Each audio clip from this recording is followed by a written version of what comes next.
And sent. Hello everyone and welcome to Well I'm Starting. Hey Builder, good to see you again. Alright. So... Oh, hey Ravu! Afternoon. Well, I mean, it's afternoon here, but...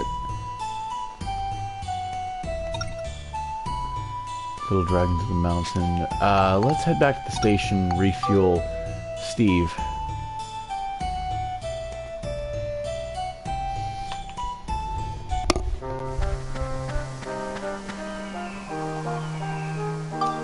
Let's see here. Move.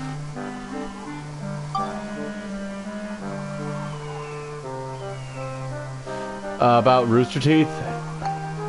Gonna have to be more specific because I heard about some of the controversy regarding one of their former staff. I think it was one of their show's directors, and how I think she. I didn't really read into it much, but one of them was exposed to basically homophobic slurs or something, which, again, I can't believe I feel the need to say this again on this channel. Not okay. That is never okay.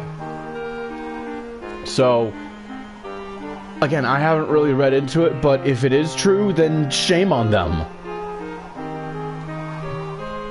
So yeah, Builder, for everyone's benefit, can you give us the Reader's Digest?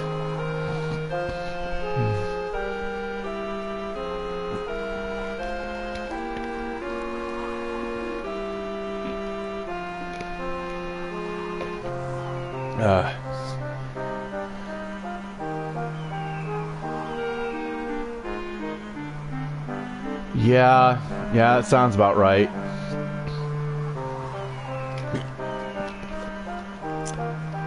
Whoa! Even... Oh, wow!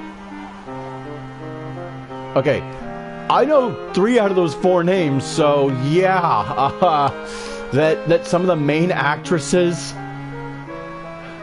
have had problems. That's not... Oh, fuck. Oh, Jesus.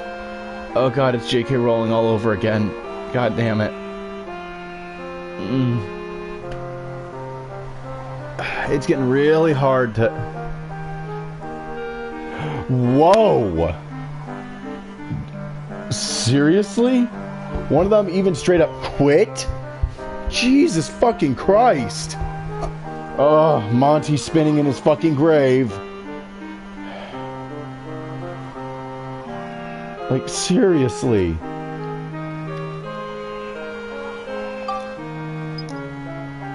Honestly, at this point, I don't know what... I don't even know what to say. Like, as an artistically minded person, I think that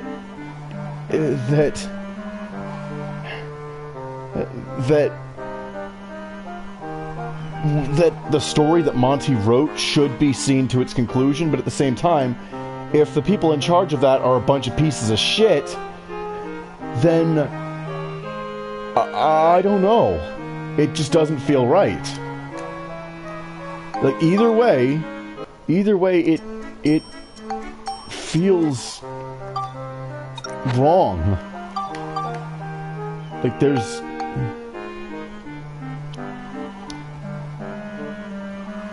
Yeah, but it also begs the question, is it going to be made up of people that knew Monty well enough to actually do it?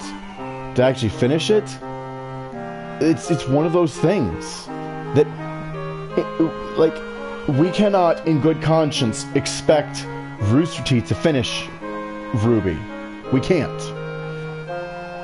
But again, as a fan, I also need to have some confidence that whoever does pick it up will actually... Yeah, exactly. But my point is that whoever picks it up will actually be able to see it through without it feeling like somebody besides Monty came up with the bones of that work. Because here's the thing, he didn't, while yes, he is the series creator, and while yes, most of the ideas that went into it were his ideas, more than anything, he just built the bones of the series. He built the framework and, you know, certain details for a lot of the early characters and a few later plot points, while Rooster Teeth themselves, after his passing, continued to build upon that.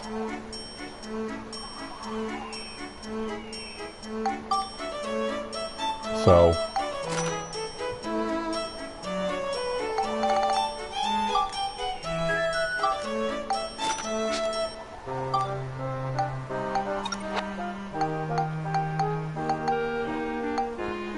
Also, I don't know if I mentioned, but,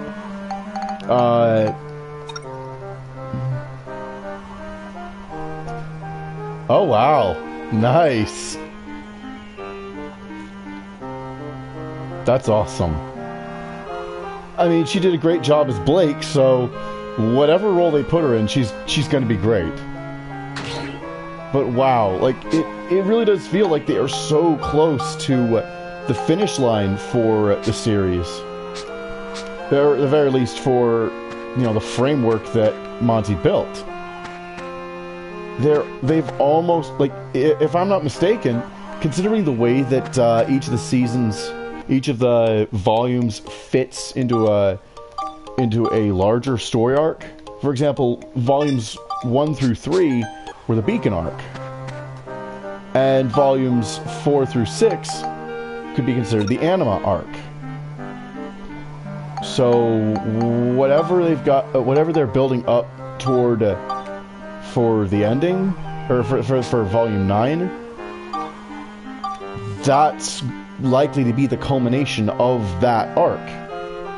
And I think that would essentially wrap up pretty much, like, let's be honest, I think end of volume 9, Salem's probably gonna die. Finally. Let's see here.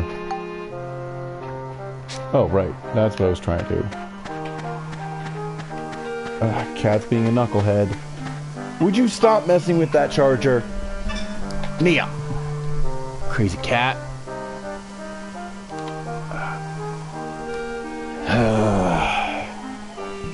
Knucklehead.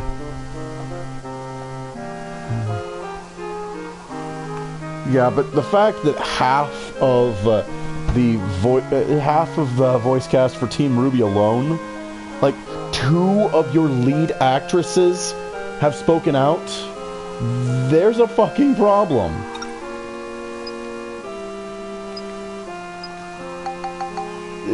Like, Rooster Teeth is doing some fucked up shit.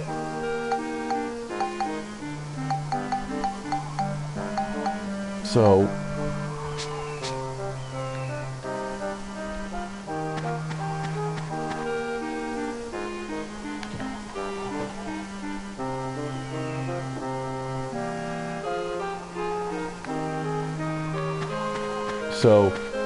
like, it's one of those things that, yeah, so in other words, implying. So, like, seriously, it's just so messed up.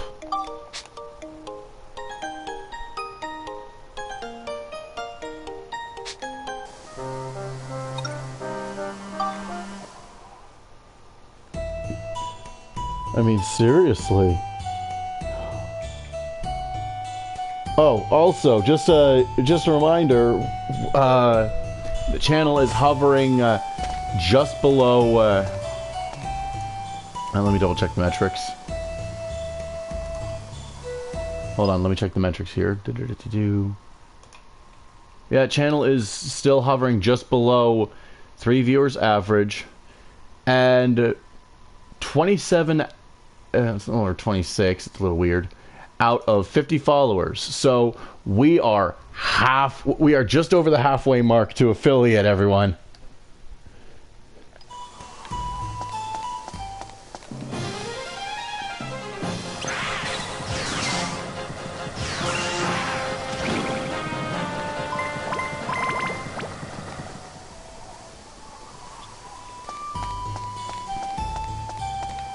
No, it's all right. Like, it's important to keep up to date on things that involve someone being an ass, so they can be held responsible.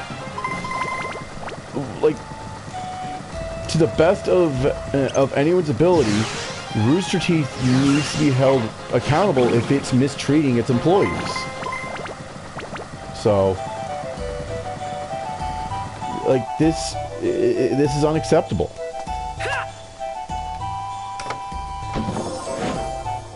Especially since it puts every IP they're working on at risk.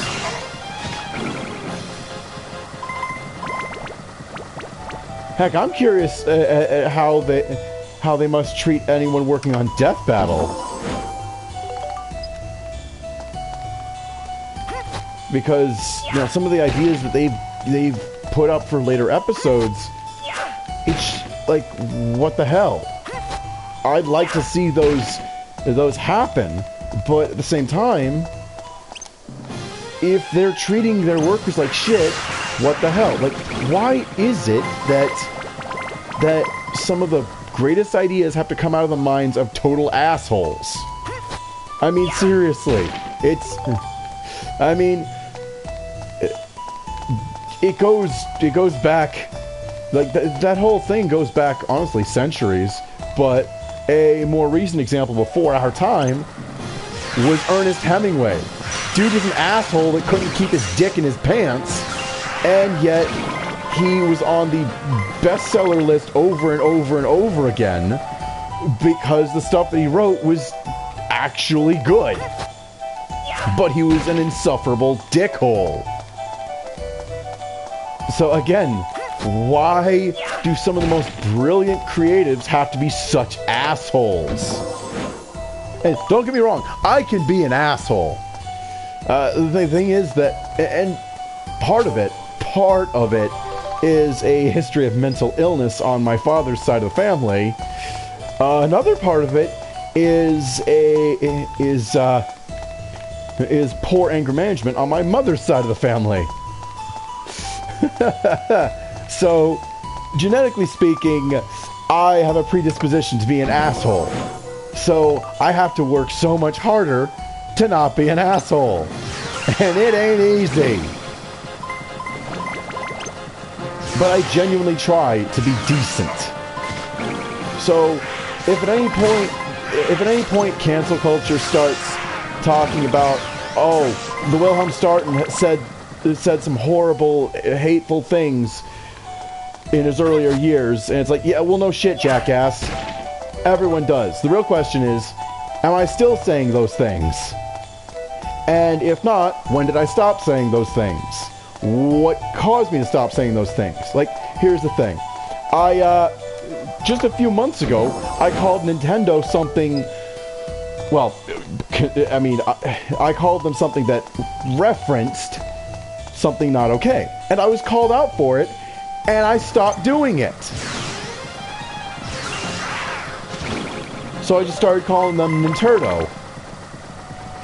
Funny what changing an A, the wonders of changing an A to a U. You just change one letter, and suddenly what you're saying from that point on isn't nearly as horrible as what you were saying before. Like, if you're gonna be harsh, there's a difference between being harsh and being a complete piece of crap. So, my point is, people can change. What really matters is whether or not they do change when given the chance. And I'd like to think that I have changed for the better with the chances I've been given. And we are all a work in progress. That is just an observational fact. No one is exactly the same for their entire life. So again, the question is, do they change when given the chance, or do they keep being just the same old dickhole? So, oh, my head. Sorry, my sinuses are flooded, so I got a bit of a headache. Allergies are a bitch.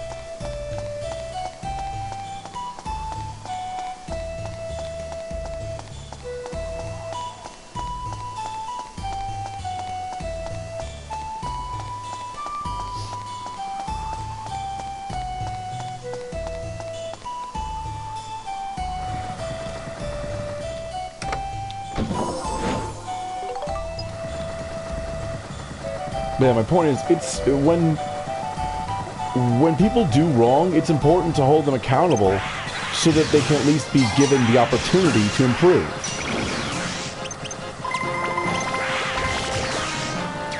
If you just ignore them, then there's no way to hold them responsible. But if you just automatically go from confrontation to punishment, then you're not giving them a chance to improve. You're not giving them a chance to be a better version of themselves. So, ooh.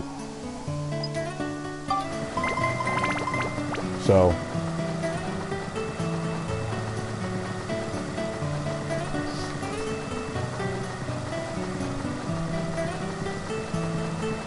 And now, because I am completely, because my OCD is kind of acting up, as soon as I leave the level, I'm going to hop back over to the station and refuel. Because it's still going to be a number of chapters before it lets me start synthesizing ride pod fuel.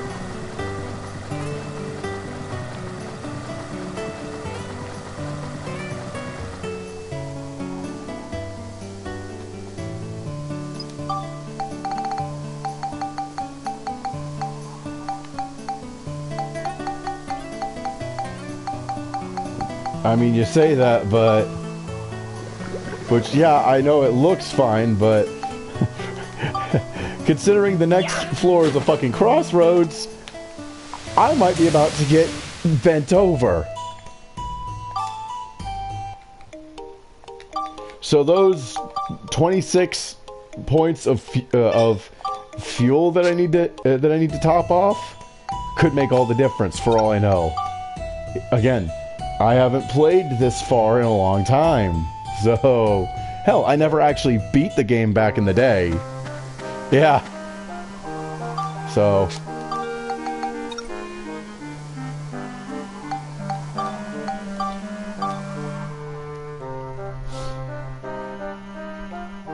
But also, I spoke to my ma, and next month I'm probably going to, restore my Save Wizard subscription. It does not work on PS2 games on PS4. That said, I am going to be modding save files, as relevant. Though I will be asking for suggestions for, which games people absolutely want to see modded. Like making a spectacle out of me taking the game and snapping it in half. Just deliberately OP runs just for funsies. Because, if I were to show you guys my build on my personal save in Cyberpunk 2077... those gangbangers don't stand a chance. Seriously, I can activate the Sandevistan, and then they're all dead before even the first one hits the ground. Holy crap.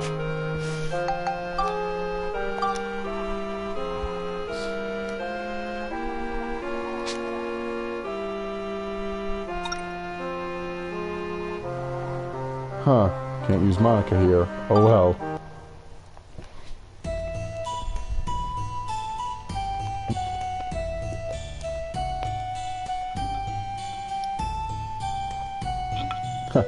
And it expects me to beat it with Monica's magic when there's a blue seal, essentially necessitating that seal breaking scroll. Go figure. Boom.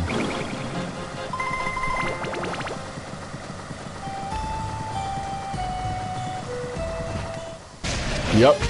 Fucking knew it. Boom. Dead. Ooh, petite fish.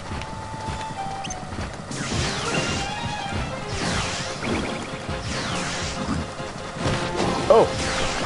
Really? They're all just clustered together like that shit.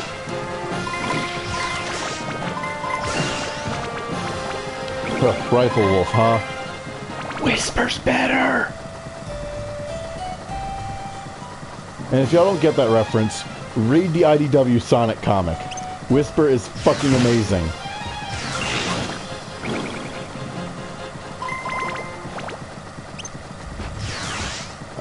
Also, I forget, Builder, do you like Sonic games? And you too, Arabu. It's kind of an open question. Not really.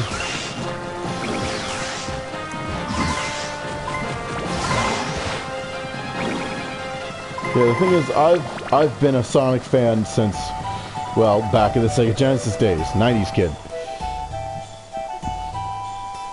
Unleashed, oh yes! Like, here's the thing. To this day, Unleashed is my favorite Sonic game, in spite of its fuzzy parasitic twin. The day stages were absolutely amazing. I mean, seriously, if they had just kept going with that, like, I just cannot stand when Sonic Team just throws a gameplay style away and then just says, fuck it, we're just gonna start over. Like they did after 06 flopped. Like it or not, 06 was Sonic Adventure 3. And yet people keep on begging for Sonic Adventure 3. And it's like, we already got it. So unless you want them to officially adopt Project 06 and have Chaos X and his team actually make a living off of that, because I've heard good things about Project 06. And when for them to take one of the worst games in the series history and make something that is actually enjoyable out of it. Now, personally, I think that the story needs a massive overhaul. Not Unleashed. Like, the story there is fine.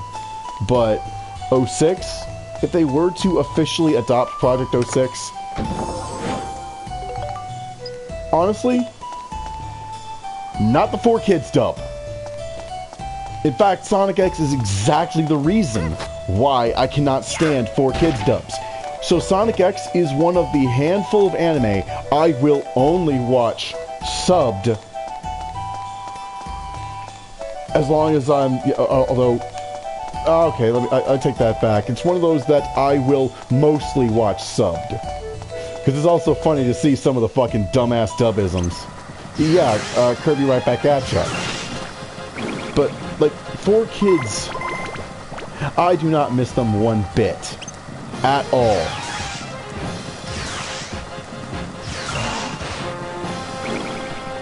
And here's the thing. Again, my problem is not with the voice actors. It has never been with the voice cast. Not once. Although, the voice that Jason Anthony Griffith used for Jet in Sonic Riders 1, oh god, my eardrums. So, but no, like, in Sonic X, they were all fine. In fact, I was playing Sonic Heroes at the time, and, you know, my middle schooler brain couldn't tell the difference between Ryan Drummond and Jason Anthony Griffith. I just couldn't.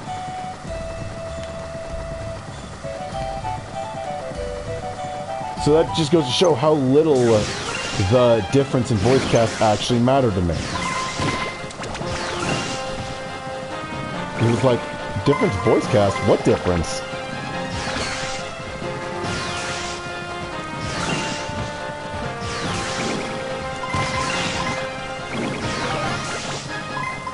Oh, the live action movies?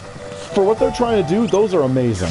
Those are great. I mean, here's the thing. I realized something recently, because I only just started thinking about this detail recently, but there's a good reason that they didn't use most of the levels from the games for set design. Like, you basically got Ice Cap in the second movie, and of course, you know, for backstory, you had Green Hill, and that was it. Because stylistically, they were going for the approach of Sonic meets the real world. That's the, like, they weren't, because the way that Sonic's world looks in the games does not mesh well with live action. It doesn't. It just looks fucking weird. You thought that the Mushroom Hill-esque Mushroom Planet looked weird with Jim Carrey in it? Carnival Night Zone would have been absolutely, I think the term is garish. It's just, it just looks awful. Now, don't get me wrong, Angel Island would have been neat, but with them advertising that they're going for a so-called cinematic universe approach, honestly, that makes the most sense for a live-action adaptation of the Sonic series. It just does not fit otherwise. Because the cinematic universe approach allows them to reasonably cherry-pick ideas that would actually work in live action. When, quite frankly... Hold on. Wrong one. When, quite frankly, a lot of the, like especially the early classic levels, a lot of them would not be a good fit. I mean, really, how are they going to fit Chemical Plant in there? Honestly. How are they going to justify that in the plot? Yeah. No. That said, that's partly because the classic games were a lot more gameplay heavy and a lot less story heavy. But when they do start dealing with adventure, they'll be able to do that. They'll be able to use a lot more of the levels. Again, not all of them. I mean, seriously, how exactly do you expect... Oh, absolutely. Oh, I've been wanting to hear a symphonic rearrangement of Live and Learn pretty much ever since 06. It was like, wait a minute, the final boss, wait a minute, the Phase 2 final boss music is an orchestral rearrangement of the main theme, of the game's main theme? Yes, please! But instead, all we get are these shitty Audacity remixes. It's like, really? So yes, I would love to hear an orchestral arrangement of Live and Learn in the third film's climax. But again, also spoilers for possible plots they could use. Should have said that from the start. Oops.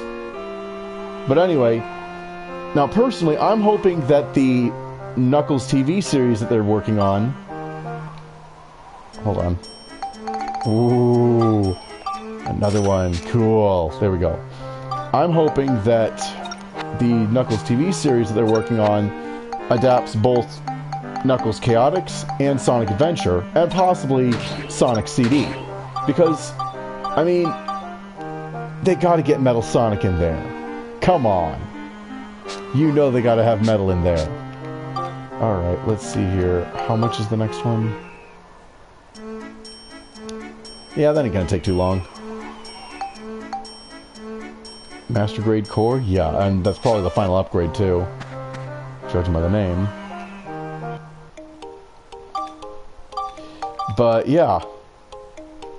Also, regarding the voice cast, Ben Schwartz is fucking great as Sonic. Idris Elba's good as Knuckles, of course. And of course, I'm glad he loves the sexy Knuckles memes. Because, to be honest, those are hilarious. And as for Colleen O'Shaughnessy as Tails, good as usual.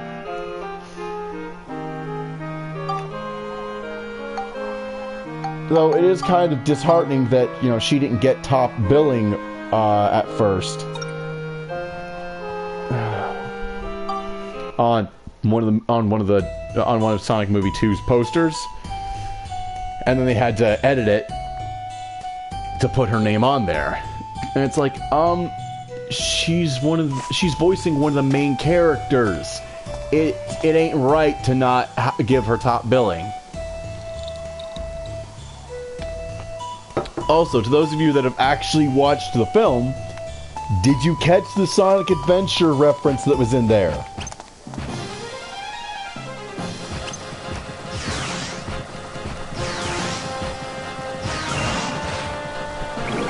Because that pose, that was sick.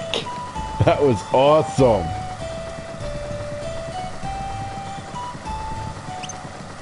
But yeah, so, jeez. There we go. You don't mind spoilers?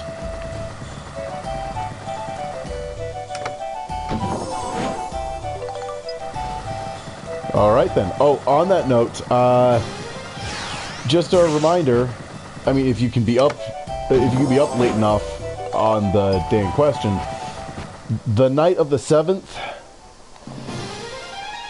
I'm going to be doing I'm going to be doing a stream first for episode 0 of my Sonic Forces stream with some friends in party chat helping me pick out for the character creator. And then at midnight, the 8th, I'm going to be doing a launch stream for Sonic Frontiers. So, if you can possibly, if you can possibly tune in 10 p.m. Eastern, the night of the 7th, you're in for a good time. It's gonna be stupid and it's gonna be fun.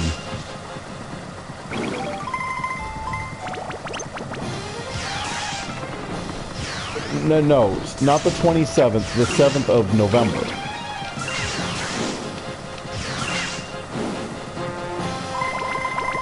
So, the 7th of next month.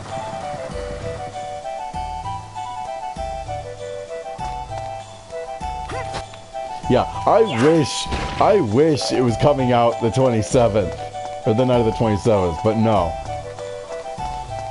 Although, it has gone gold. Of course he nailed it. It's Jim Carrey getting to be Jim freaking Carrey. That's a perfect fit. Which is why... Oh, jeez. Burger? I'm sorry, what? Anyway. Jim Carrey is a perfect fit for what they were going for.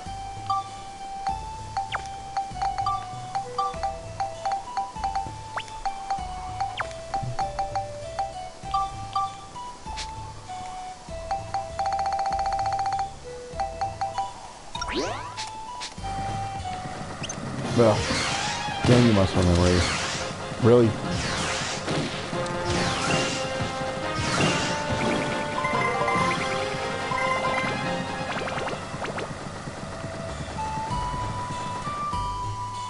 But anyway. Yeah, it's... Oh, the Mario movie trailer? It was okay. I mean, yeah... The thing is that Chris Pratt as Mario, yeah, it was kind of one of those out of left field, but I've had to witness, again, being a Sonic fan, I've witnessed the voice cast changing over and over and over again. And now there are 3 different people voicing Sonic simultaneously. So you have Ben Schwartz for the movies. You have, hold on. Oh, God, that is shameful. I was just talking about him earlier today. The guy that's currently voicing him in the games. Fuck. God, this is embarrassing.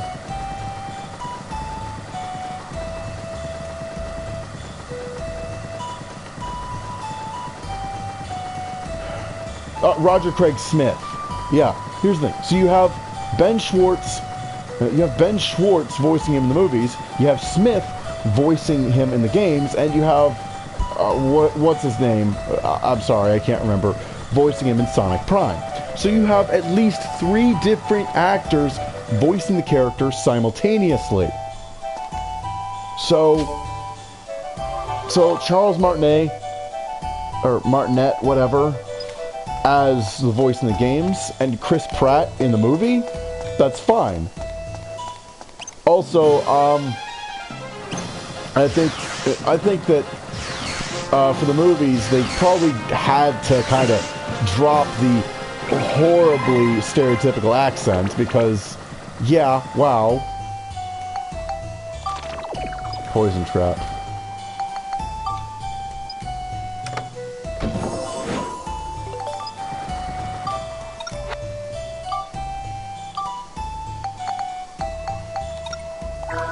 Yeah, I always assume that it's going to be an exploding trap.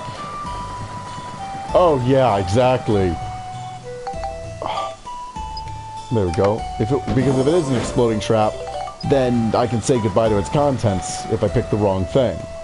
But if it's a weapon destroying or poison trap, as long as I have the items on me that I need to fix that, I'm good. And I do not leave the station without some of them in my inventory. Ever. Although, shit.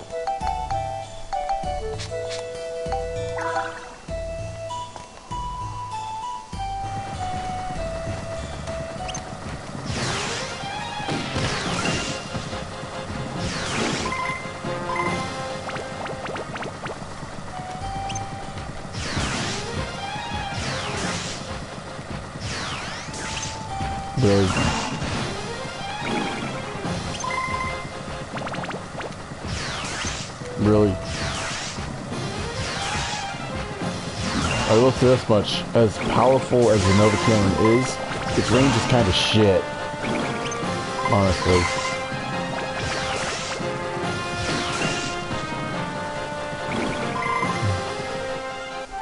But yeah, yeah, Jack Black as Bowser, great. And wait, who was gonna be voicing Donkey Kong again? Was it fucking Seth Rogen or something? Also, Keegan-Michael Key as Toad? What? What?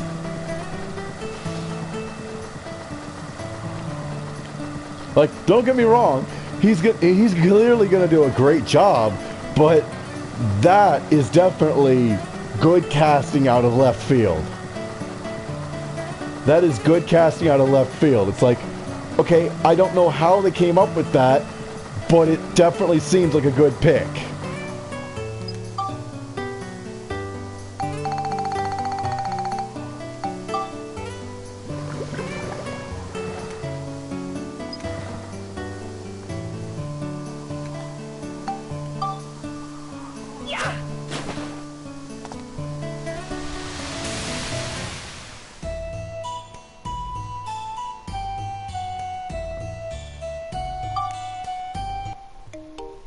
Oh, yeah.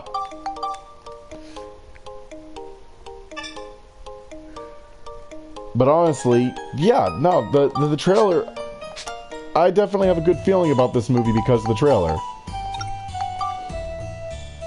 And they absolutely captured the whimsical set design, well, quote-unquote set, the whimsical location design of the games. Like, here's the thing. I am always going to be more of a Sonic fan than a Mario fan, but even I have enough of a history with the series to understand its aesthetic. And that live-action movie that they did before, what were they smoking? Seriously. That is just how not to make a live-action adaptation of a whimsical video game. And that's the thing. Like, if it had been something like Zelda, you can do those pretty well in live action. But Mario cannot be done well in live action. It is just not possible. It's just gonna be too fucking...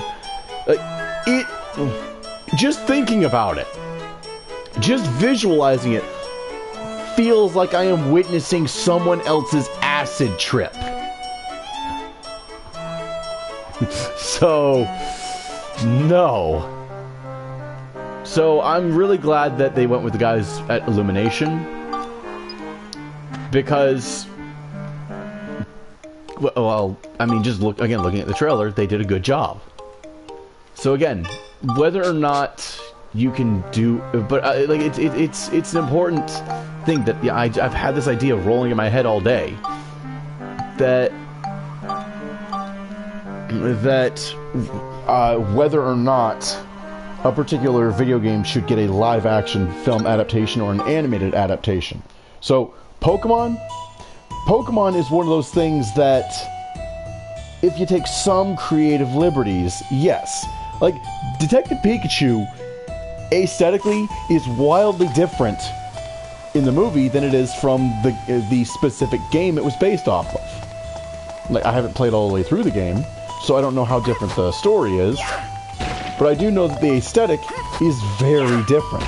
We're not just talking making the critters themselves look quasi-realistic, which, oh, by the way, fun fact, the lead character designer for the movie is a fan artist who actually did years ago a series of artwork of Pokemon drawn realistically, photorealistic Pokemon. Gee, I wonder how they got the job.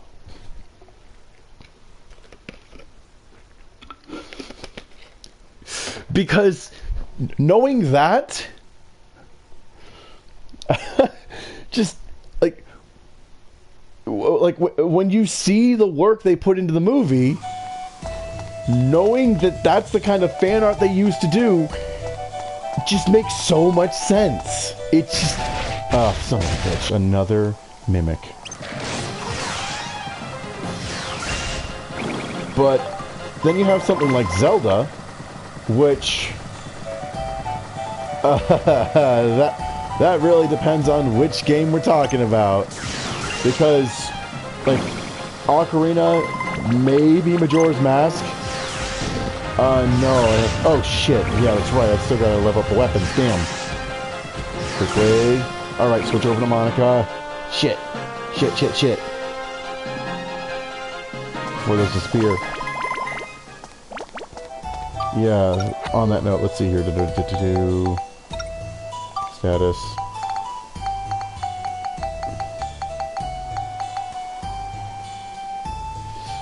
Damn, now I gotta go check that page again.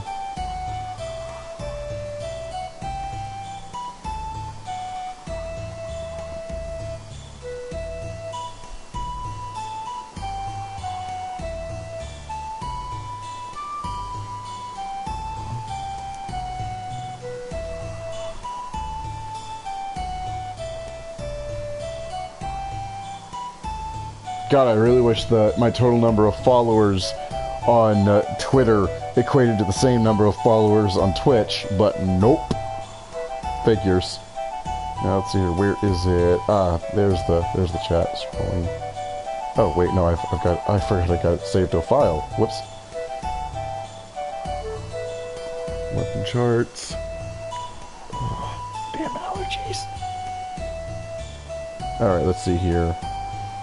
So to get from Serpent Slicer to Branch Sword.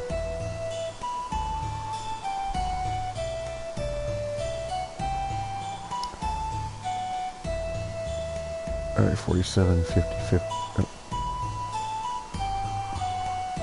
Oh, okay, so let's see here.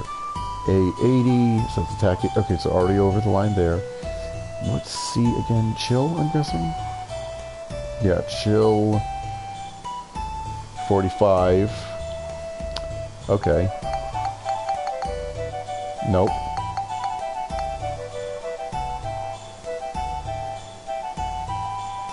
MXBS 45.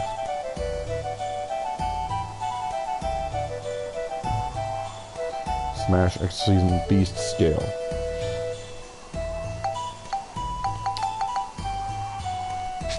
What the hell?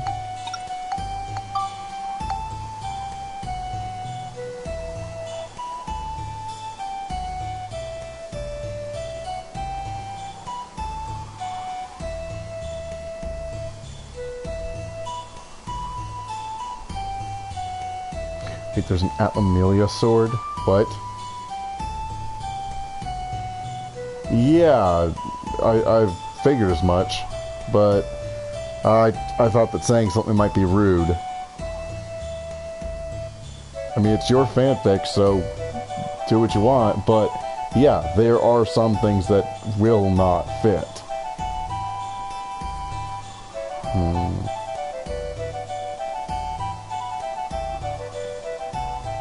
So yeah, the 7-branch sword is the top.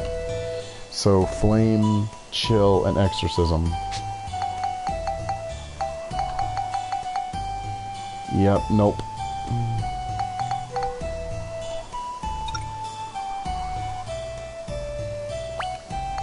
Yeah, I don't have nearly enough, so definitely gonna need to have Monica pick up those drops. Oh, good, good, good. You managed to get a co-writer that is actually like that is specifically suited to that. Good. That's good. It always helps to have a partner.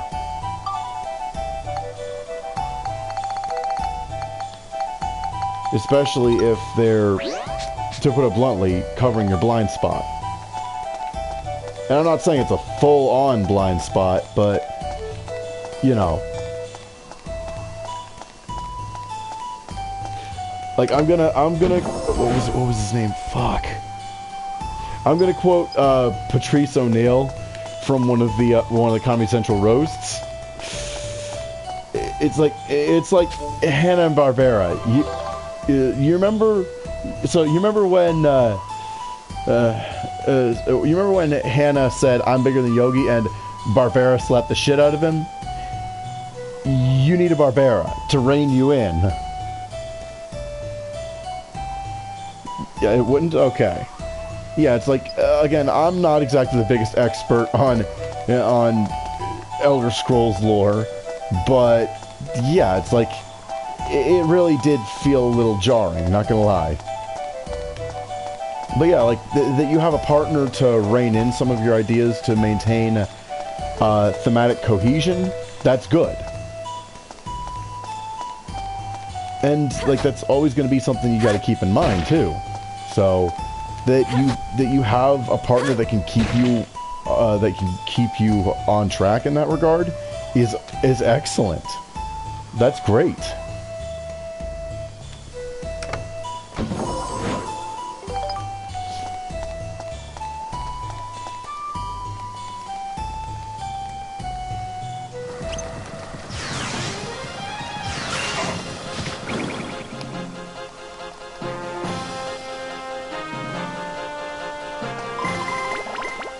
Yeah.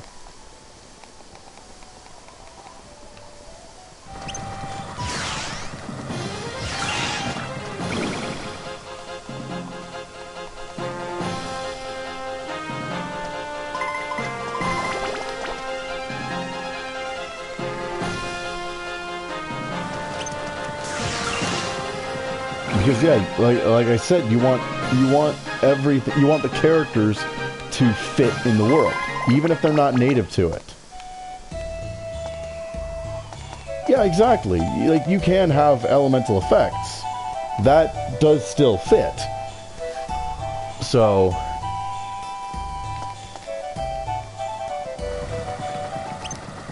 So, because it does still technically obey the rules of, like, it does obey the natural laws of the universe. So, for example, Earth magic could be considered, like, depending on how you go about it, could be considered a number of things. So, for example, it could operate on a similar principle to, like, telekinesis, essentially. Or it's just straight up, like, I mean, like, yeah, there are a lot of angles you could have taken. So...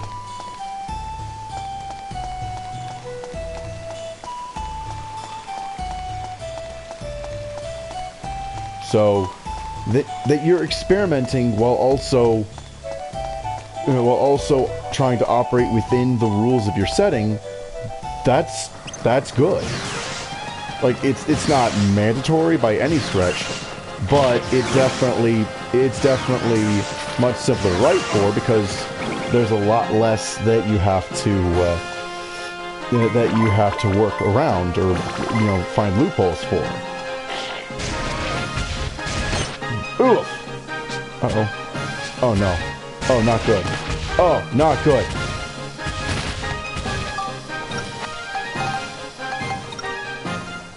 Really? That's the only one I... Oh, there it is. Shit.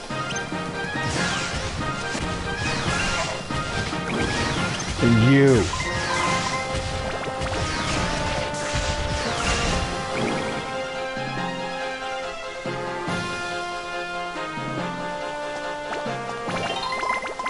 There we go.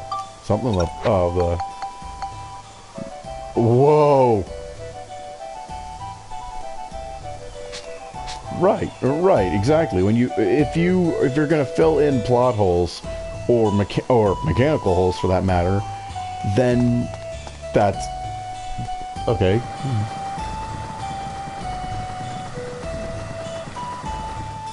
So, let's see.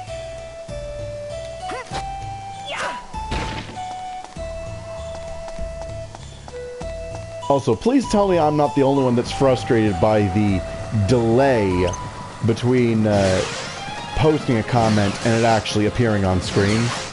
Because I've had that happen where... Oh, son of a bitch! No! Yeah, oh, good. Thank God. Okay, come on.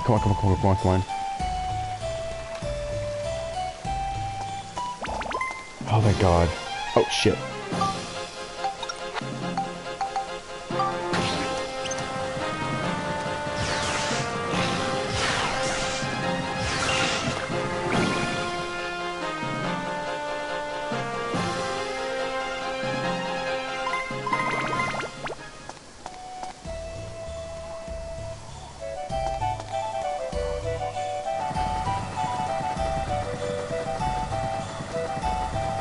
Well, to be fair, he's a necromancer, so you could have, so, hypothetically, I mean, there are a lot of terms from older RPGs, for example, that you could use. So, you could portray him as having become a lich.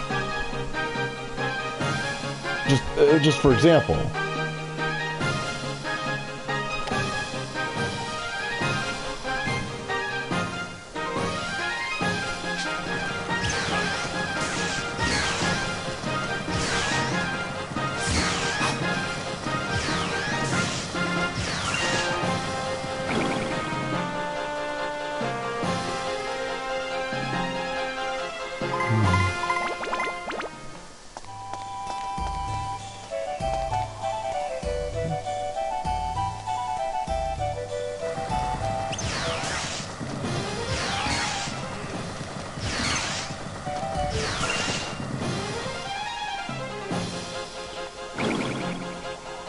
Okay, yeah, so like I was saying, so you can, so you're taking, it looks like you're taking the lich angle, like I was saying. So, that's good. Because again, the character is a necromancer. You'd think that in a world where soul stones are a thing, that some dark wizard would have the foresight to find some way to transfer their own soul to a shard in the event of their death as a form of immortality, to serve as a phylactery, as they're known in, you know, D&D and the like. So, which is exactly the idea that Rowling used to come up with the Horcruxes, because the only difference... No.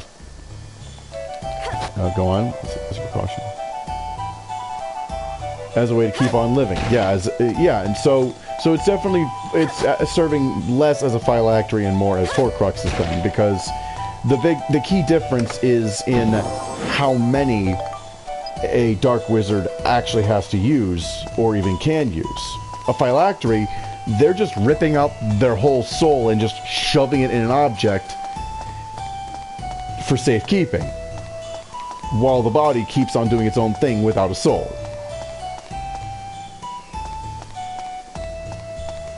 Whereas, as we were discussing, a Horcrux, they're just taking bits and pieces and putting it in there. Oh, generic? That is a shame. Yeah, no, for such an interesting character, that's just not cool.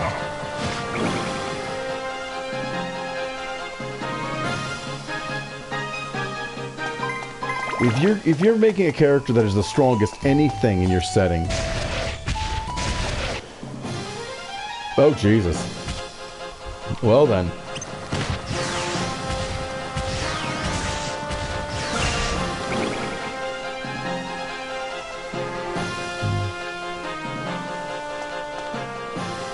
There we go. Looks like we got them all.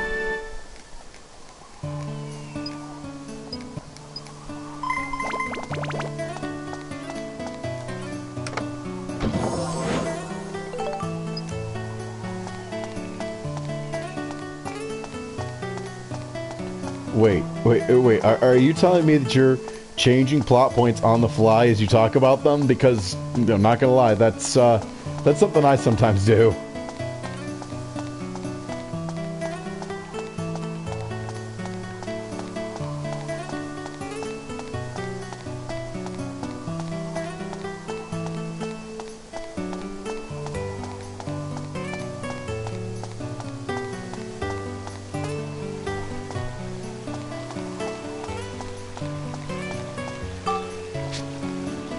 Oof, wrong.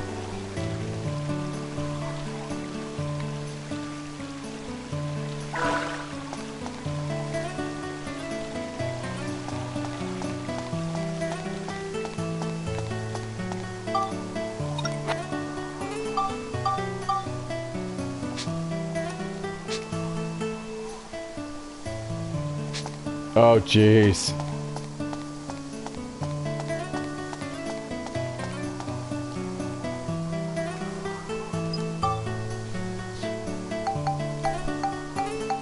Yeah, and honestly, as far as necromancy is concerned, that is a pretty useful ability to have. To be able to transfer your soul to an already dead body.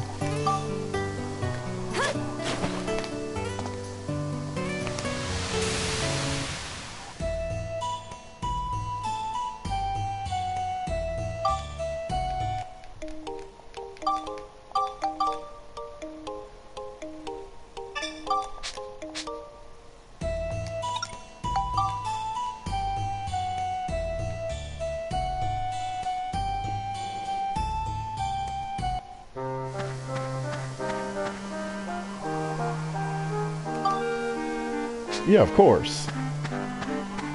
I mean, no soul shards, then... yeah, like, no soul shards, then that's it.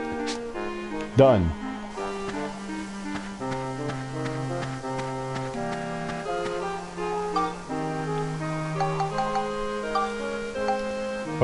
Okay, good. We're making progress here. Workshop elevator restored.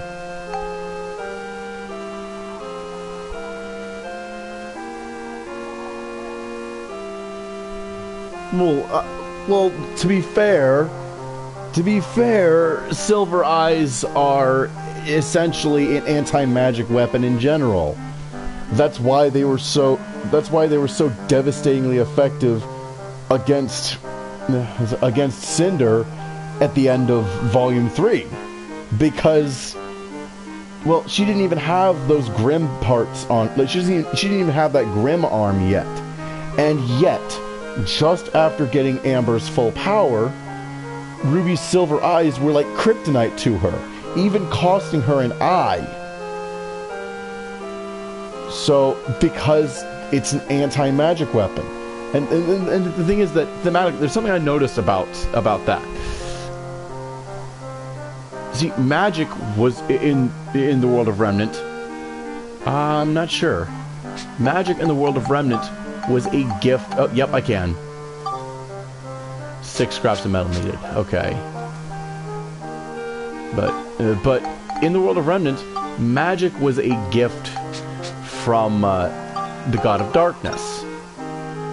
The Silver Eyes were a gift from the God of Light.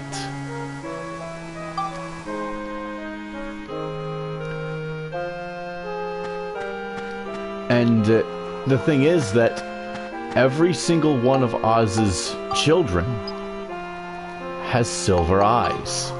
Every last one. So, in a nutshell,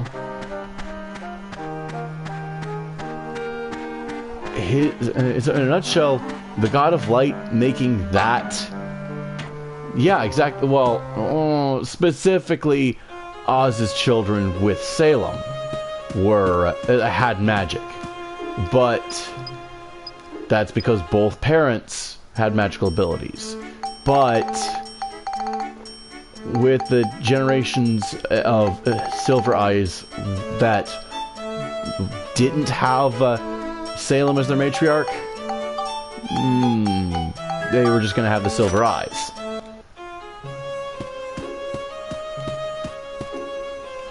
Also, yeah, wow, Salem kind of letting off Juno vibes, considering that, you know, Oz is her ex-husband, and she goes out of her way to kill his descendants. Holy shit.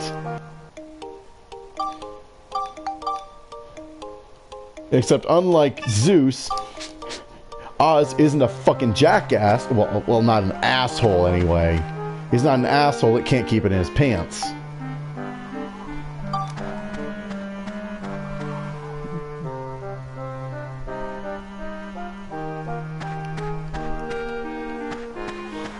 Honestly, there's a... Oh, wow. Yeah, I haven't watched that one yet, but it doesn't surprise me in the slightest.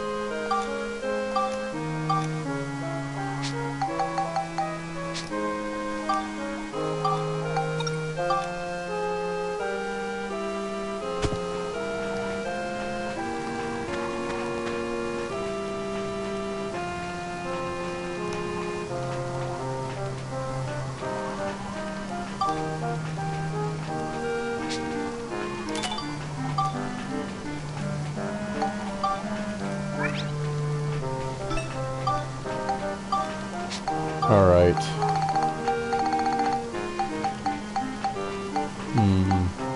Hot.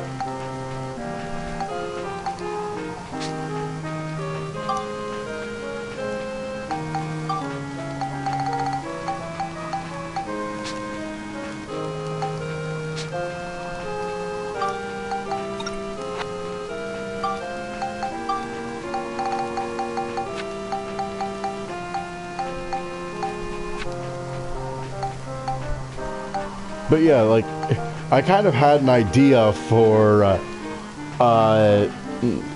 sketch comedy where it's basically a legal comedy involving oh, no good, huh? engine, I guess, where essentially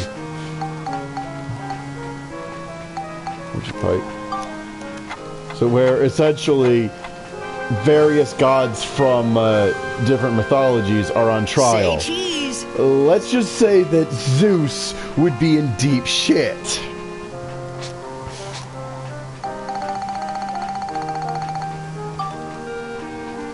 "17 sturdy rocks."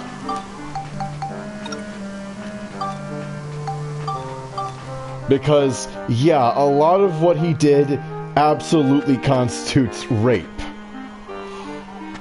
And while that in and of itself should not be joked about lightly, the very fact that he had so many kids by such unethical and immoral means could absolutely be poked fun at. It's like, how did you think this was okay?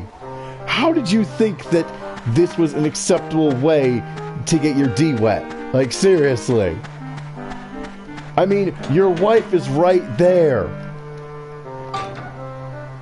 And then, personally, I would turn to Hera and say, and if you're not in the mood, then just use this and pull out a stone sickle.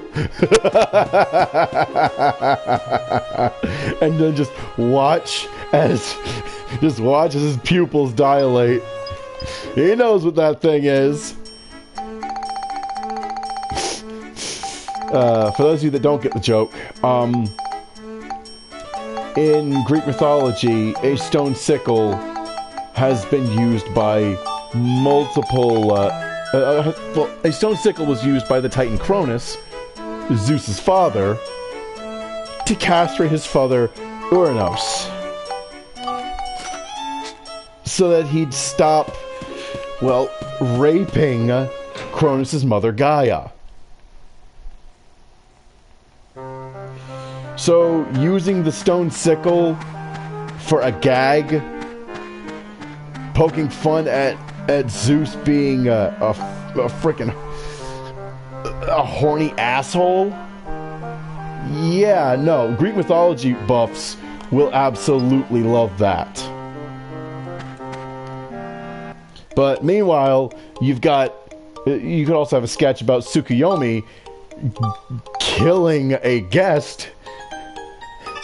And it's like, dude, what the fuck? It's no wonder your wife divorced you. And then you have like a Skype call of Amaterasu in the cave, where she freaking sealed herself away. It's like, oh yeah, my ex was an absolute asshole. Killed one of her hosts for puking up a banquet.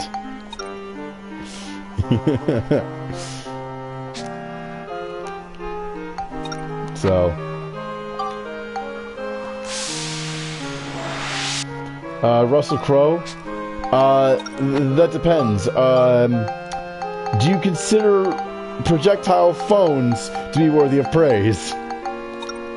I kid. I think I've seen some of his older acting work, and it was decent. It was good, actually, but yeah, no, he's never gonna live that one down where I'm concerned. If you don't get that joke, those of you that don't get that joke, years ago, Crow threw an absolute tantrum in a hotel lobby and chucked a phone, one of those old like rotary phones or something, at some poor receptionist's head. Yeah, yikes.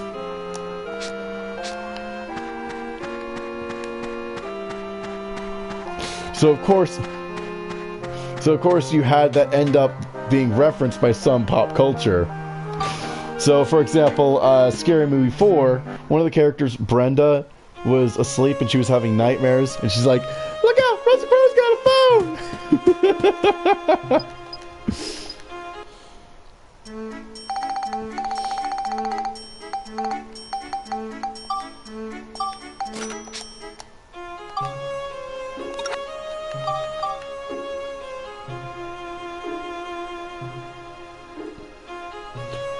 Really? That's good. So it's kind of like both Charlie Sheen and, I guess, Justin Bieber looking back on what assholes they were in their Comedy Central roasts. Which, oh, by the way, Kevin Hart serving as the roast master for the roast of Justin Bieber. And then they freaking drop him off the wire. Oh shit, we killed the white boy! Kevin Hart is just so damn funny.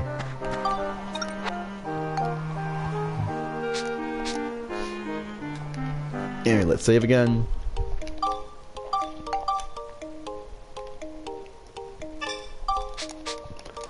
But yeah, I will say this much though. I really like it when asshole actors play asshole characters. Even the ones that are in well-deserved legal trouble right now. When the characters they played back in the day, before we knew what scumbags they were in real life, are scumbags in universe, that makes it a lot easier to watch their older stuff. Like, here's the thing. Kevin Spacey's a fucking slime ball. But damn it if he wasn't great as Lex Luthor. Alright? So, yeah, he should absolutely go to prison for the shit that he's done. But that's just gonna make his villainous roles that much more convincing.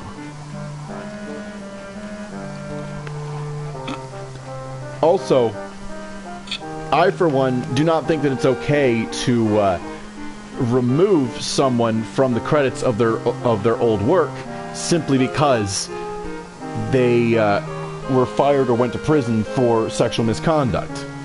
Because, first off, there is such a thing as wrongful conviction. So it's only a matter of time before someone gets stricken from the credits of their own work for a wrongful conviction. Mark my words, it is a matter of time. Like, my issue with cancel culture is simply that it is far too trigger happy.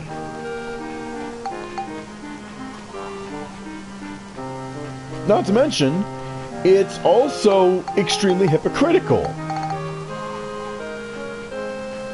Like, if you were to find out, if we were to find out tomorrow that, and this is just a totally random example, this is not an allegation of anything, this is a totally random example to illustrate how batshit crazy the double standard is.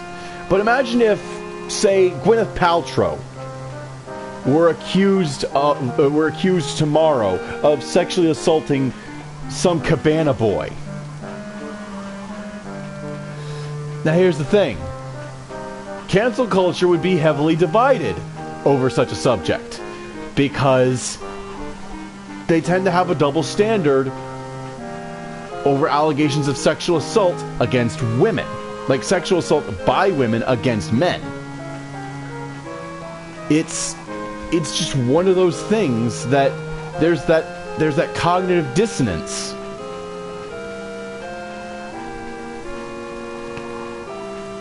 And again, that's just a bullshit example. I'm not accusing her of anything. That is just an example I pulled out of my own ass.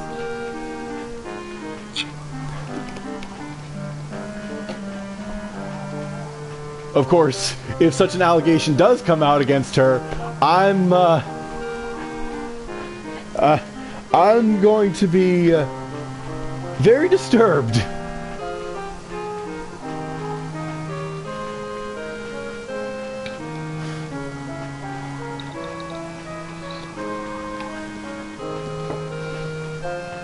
Again, and I'm going to feel disturbed because I pulled the example out of my ass, and it's like, how the fuck did I do that? What in the fucking hell? But anyway.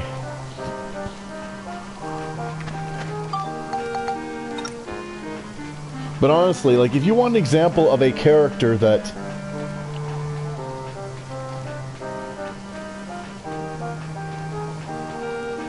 Oh, yeah, exactly. The statute of limitations is a problem. Like, here's the thing. There is no statute of limitations for homicide, but there is one for sexual assault. And an argument can easily be made that sexual assault is far more damaging of a crime. So, the fact that there is a deadline, to pursue legal action against someone for a crime that causes psychological damage to the victim.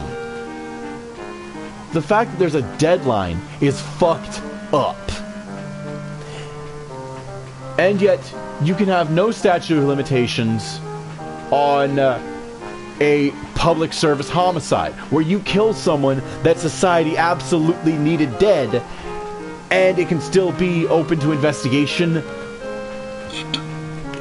50 years later, is kind of fucked up. And like, here's the thing. Here's the thing. Don't get me wrong. Don't get me wrong. If you freaking kill someone, whether they deserved it or not... Oh, yeah, sorry. But if you kill let me just wrap up this little thought bit. If you kill someone, whether they deserved it or not, you should absolutely be held accountable for killing that person. Again, whether they deserved it or not. Anyway. But yeah, sorry everyone if it got way too deep there.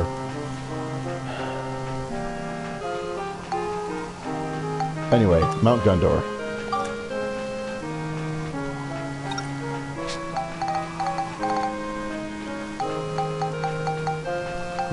Wow, that goes deep. Oh shit.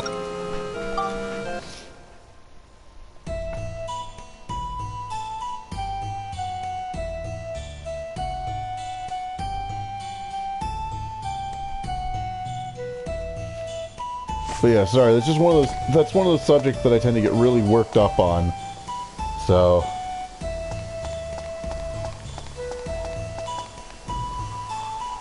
I do not care for double standards at all. So when I see one in effect, it tends to get me very heated. Because I'm one of those people that truly believes in genuine fairness.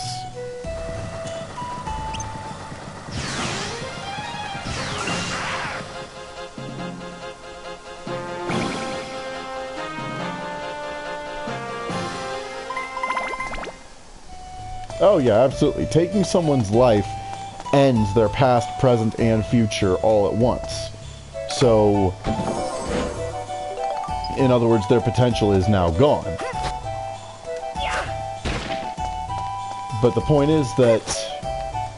My point with the statute of limitations is that it just feels disproportionate. Not for there to even be one, but rather for that it just that a person like it's one of those. Oh yeah, sorry. Again, I just tend to get, like I said, I tend to get very worked up over anything that just feels genuinely unfair. But anyway, speaking of unfair, poor Max goes his whole life looking for his mother, wondering why she left and never came back, only to find out, holy shit, my mother's from the future? Could I end up accidentally Marty McFlying myself? You know? Like seriously. Like, that's one of those things that it's a good thing that the Atlamillia... Oh boy. Yeah, like, I'm not gonna lie, the writers really did fuck with some of those characters. Seriously. Although, here's the thing. Ruby, as a show, like, its writers never fucked its characters as hard as the Star Wars writers fucked Mace Windu. Let me explain. Here we have a character, a Jedi Master, that came up with a form of lightsaber combat specifically designed to defeat Sith Lords, of which, need I remind you, there are only 2 at any given time. So, when Darth Maul comes and goes, and Obi-Wan was the one to, you know, bisect him, Windu didn't have an opportunity. He was on an entirely different planet when it happened. Then you have Count Dooku. Anakin kills him. when Windu is somewhere else entirely. But then, he finally has an actual, not just a Sith Lord, but a master at his mercy. He actually canonically defeated Palpatine in that fight. And then Anakin shows up and ruins the whole thing. Chosen One, my ass. Like, seriously, Windu did not deserve that. He deserved better than that. You know it, I know it, and the writers fucking know it. And the only thing that makes it less forgivable is the fact that they did it to a character played by Samuel L. motherfucking Jackson. That is not okay. You do not do that to Sam Jackson. Not ever.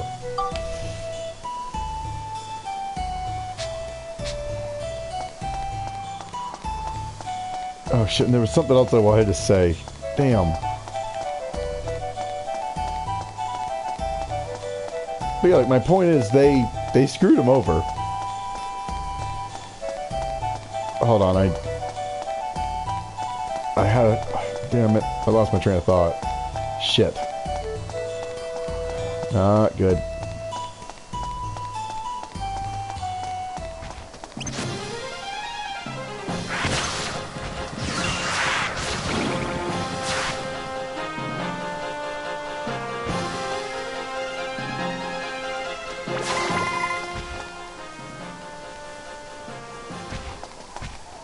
Well, to be fair, well, that's the thing about PTSD. Not only are you going to have good days and bad days, but it is a psychological condition that with enough therapy of whatever form you can get can be mitigated. Not overcome in its entirety, but mitigated.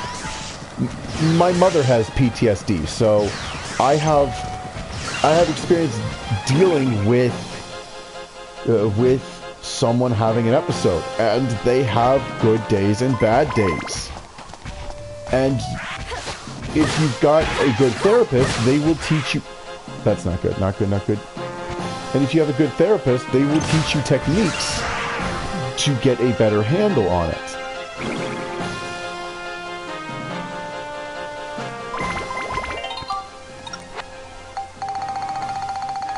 But the fact is, it's not perfect.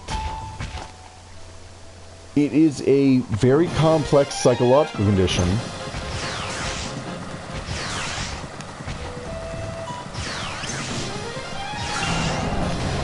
Sure. Can't promise that my reaction won't be absolutely horrified, but... And let's be honest, as a character, Yang and PTSD do go together quite well, especially when you consider her characterization up until Volume 3. Like, this is a character that is used to going in pretty much guns blazing, more or less. And PTSD essentially forces that character to be more careful.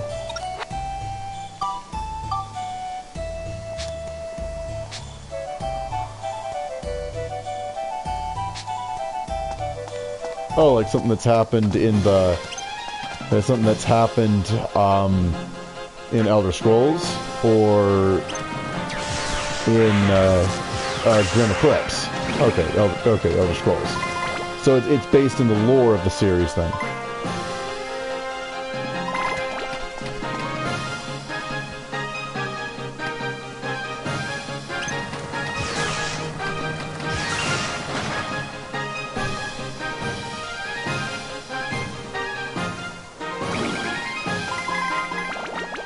Oh, shoot. The sword leveled up. Let's get a look here. Damn. Still need one more level up.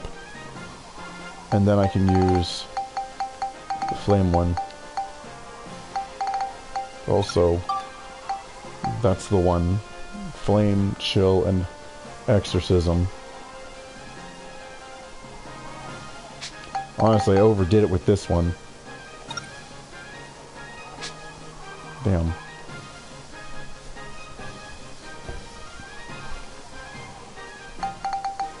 Fact. Nope. Yep, nope. Oh well. That sucks.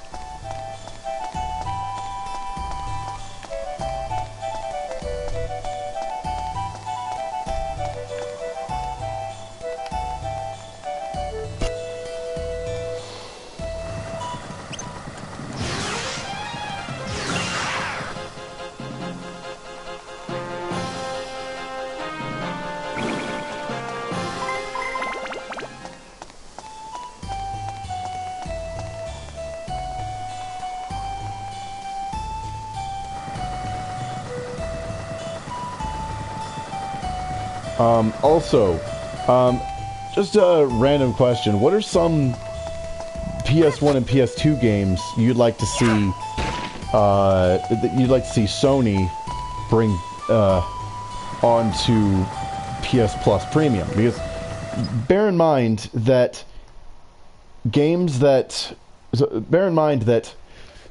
and PS2 re-releases on PS4 under PS Plus or under PS Plus Premium will also be available for purchase separately. At least that's the goal they've stated. Me personally, Nicktoons Unite Saga. Oh, that was pretty neat. Not gonna lie, but me personally, I know some of these are pipe dreams. I know some of these are not going to happen. But let me dream, damn it. So first, let's get the most impossible one out of the way first. EOE Eve of Extinction by Eidos. This was a PS2 era 3D beat 'em up. And it was so fucking fun. You had it's set in a high-tech future where the main character is a former employee of an evil corporation, because of course. And basically his ex-girlfriend,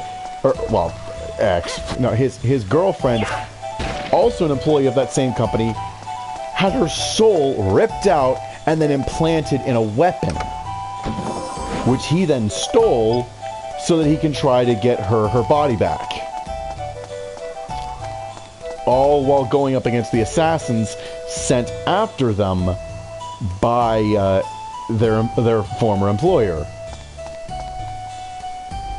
But you basically have all of these different types of weapons you can swap in and out by changing out the weapon's core. And they have all these cool elemental effects. So you have these katars that can control water. You have a staff that can control electricity. Like, the list just goes on. And it's the game that introduced me to New Game Plus. Because when you beat the game, you can start over with all of those weapons and a weapon with an infinite use special attack that just blows up everything on screen. All the enemies on screen just dead. So,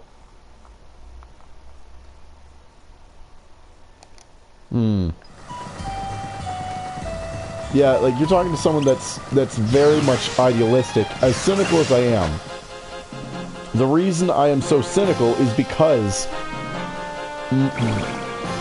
I'm not blind to the reality in front of me.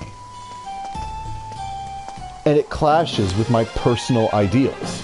Like, I'm the sort of person where if I had my way, the entire world would be holding hands singing Kumbaya fucking Ya. But I'm also aware enough to know that human nature means that that's not truly possible. Like, don't get me wrong, we can feasibly have a world without large-scale conflict, but smaller, lower level conflicts are always going to be a thing. That is just a fact of life. But at the same time, things like, and I'm sorry everyone that these streams get so heavy sometimes, but honestly, I in a weird way, I'm just trying to do my part in creating the world I want my niece and nephews to grow up in. The world I would have wanted to grow up in. The world I thought I lived in when I was little, before finding out how horrible of a place the world really is. So, if there's one thing I want you to take away... Oh, exactly. Yeah, so my mom watches Blue Bloods a lot, and one line from the show, I'm gonna quote it as close as I can, but if you take all of the sinners out of the potential pool for saints, what do you have? A precious few. Everyone sins. What really matters to me is whether or not they can still be decent toward other people at the end of the day. Like, they could have trouble keeping their, they could have trouble keeping it in their pants, but if they're kind to every person they come across, and the only people they get short with are people that are short with others, then, horny or not, that sounds like a decent person to me. If they are actually being good and respectful to every person they come across, that's a good person. Likewise, again, I know, getting too heavy, but we act like people aren't capable of being better. Like, here's the thing. The guy that I sat next to in Western Civ class was a convicted felon. Specifically, he had been convicted of money laundering. He basically handled the money for a chop shop gang. And then sometime during the middle of the semester, I come into class and this guy, who always sat right next to me, wasn't there. And after class, our teacher, who noticed how well this guy and I got along, pulled me aside and let me know that he died. He had a seizure that I guess led to an injury that killed him. Like if you have a seizure and you fall and you hit your head, the seizure itself isn't what kills you. It's the head injury. But the fact is, he had a wife and kids. He wasn't able to get a job because he was a convicted felon.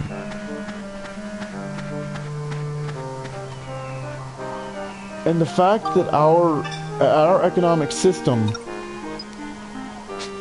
keeps people from having gainful employment because of something they did in their past, without any regards for their capacity for self-improvement, is unfair to the utmost degree. It is not okay to assume that that is all a person will ever be. And this guy was convicted of money laundering, a non-violent offense. So for him to be unable to get a job because employers could legally discriminate for a non-violent offense, I get it. You don't want to risk them doing the same thing that got them thrown in while they're working for you. I get it, but at the same time, you're assuming that they will. You're assuming that this person has no capacity to be better. And how would you feel? How would you, their employer, feel if you got in trouble? Exactly. Although, don't get me wrong, if someone does wrong, they should be held accountable. But the punishment should fit the crime. And once the punishment is doled out, that should be it.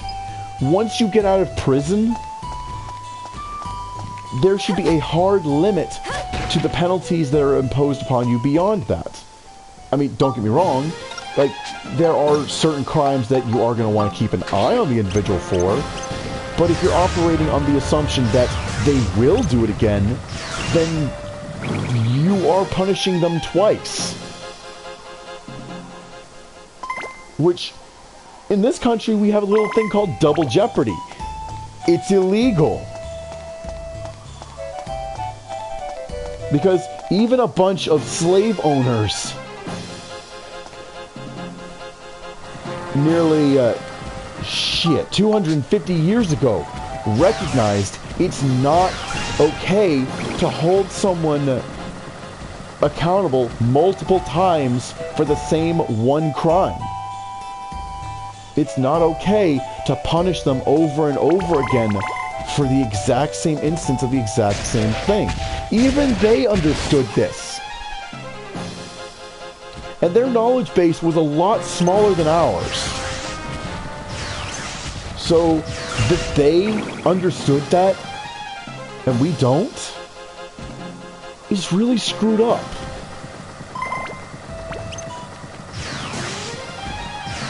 So in some ways we have moved forward as a society, but in others, we've slid further and further back.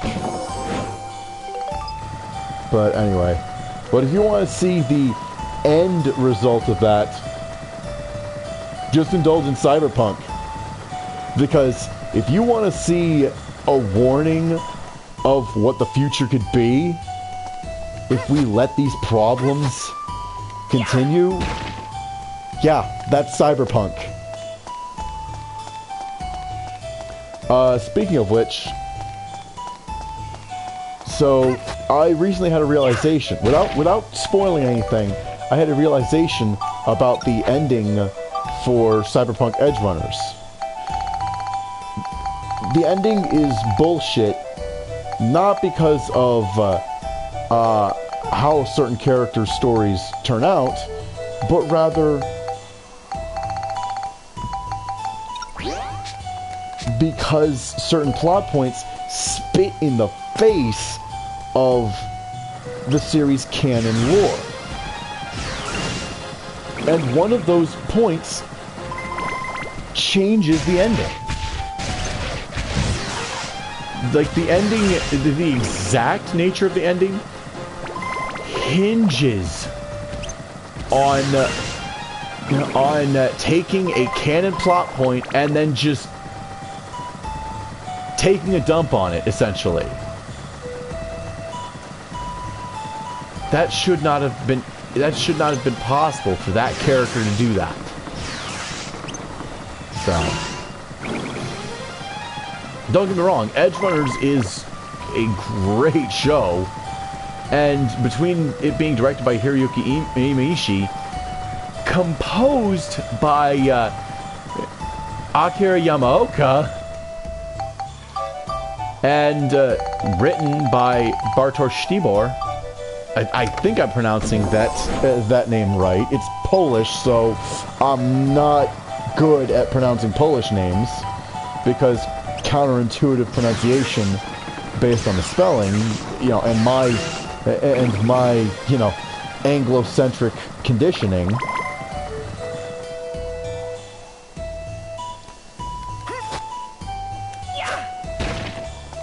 I'm not used to pronouncing names that are I'm not used to pronouncing names that way when they're spelled that way.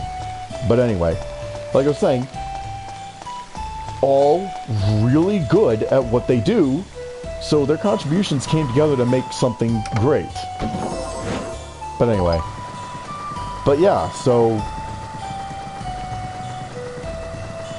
but yeah, we need to, like, when someone does wrong, ooh, two gold bars, nice.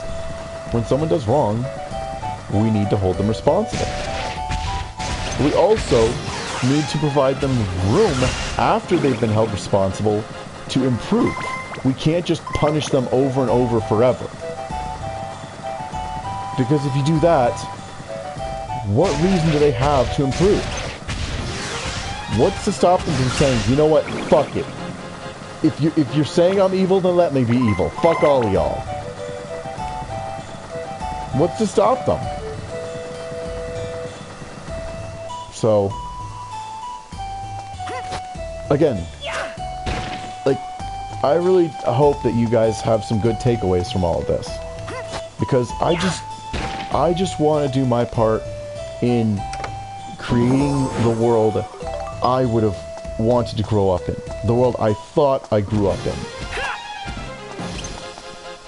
And the world I want my niece and nephews to grow up in.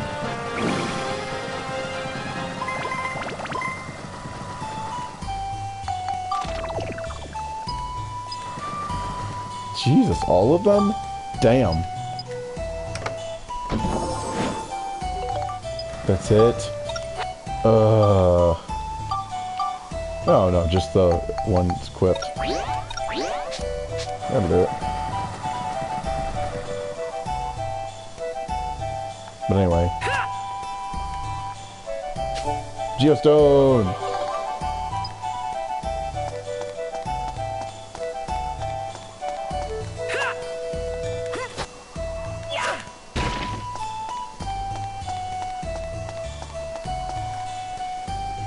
Also, we're going up on, oh, bullshit.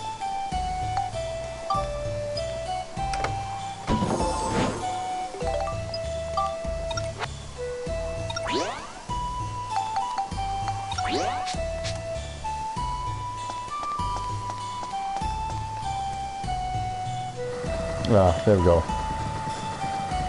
There, like I was saying, we're going way back to what I was saying before. But yeah, like, I am really excited for Sonic Frontiers. So, like I said, I was going to be doing a midnight launch stream, you know, again, starting with episode 0 of my Sonic Forces stream at 10 p.m. Eastern.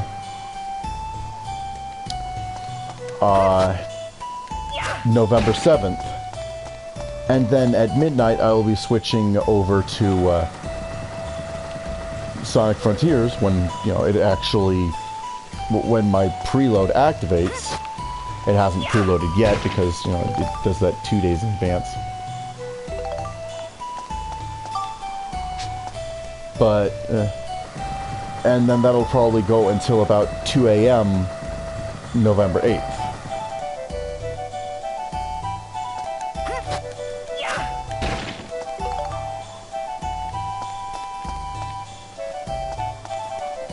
And of course that's the last one. Really? You've got to be kidding me.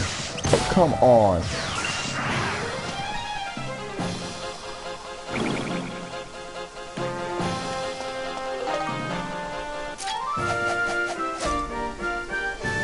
Looks like we got them all.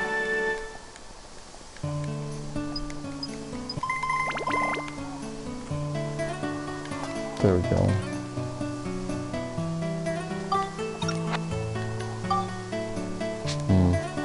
Still got a while to go. Also, let's take another look at this. Take a look at Max's weapons. Specifically the Jurat gun.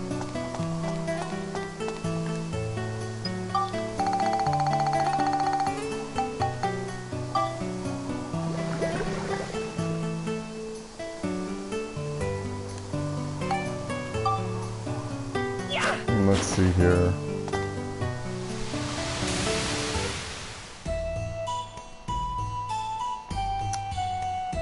Ugh, question shooter. Okay, so I'm going to need to drastically power up the Jurat gun so I can So the moment I turn into the question shooter, I can immediately upgrade it again into the steel gun, because the question shooter has a built-in poverty debuff. No.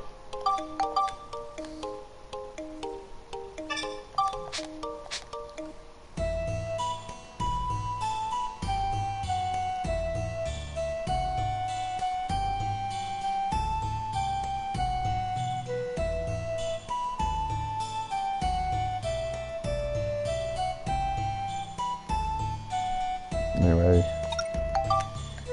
now let's get a look at this geostone.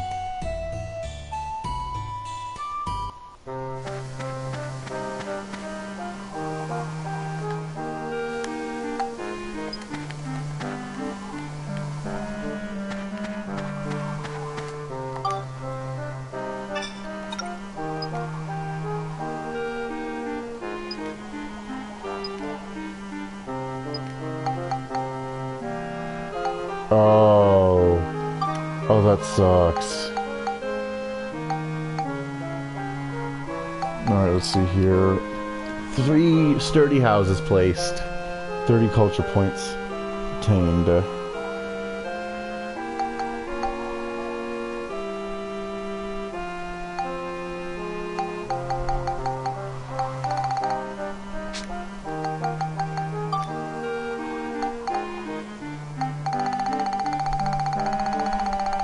Brick or iron.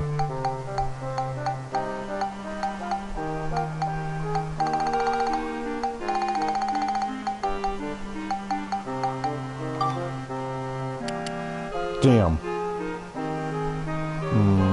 14, 24.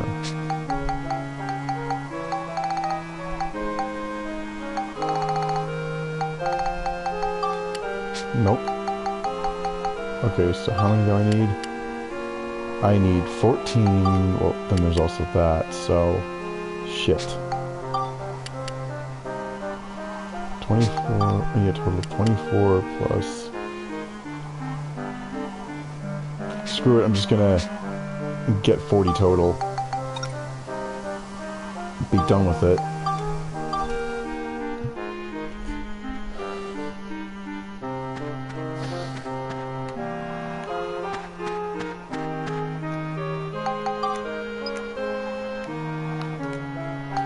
But yeah, funny that you should mention the Bible, because I grew up in a Christian shrimping town. For those of you who don't realize how heretical that is, Leviticus 11:10 explicitly forbids the consumption of shellfish. But you know what? Leviticus can take this heretic's shellfish when he pries them from my cold, dead hands. I will eat my shrimp. I will eat clam, oyster. I will eat squid, calamari. I do not care if it is not a fish with traditional fins. I do not care, because they're tasty.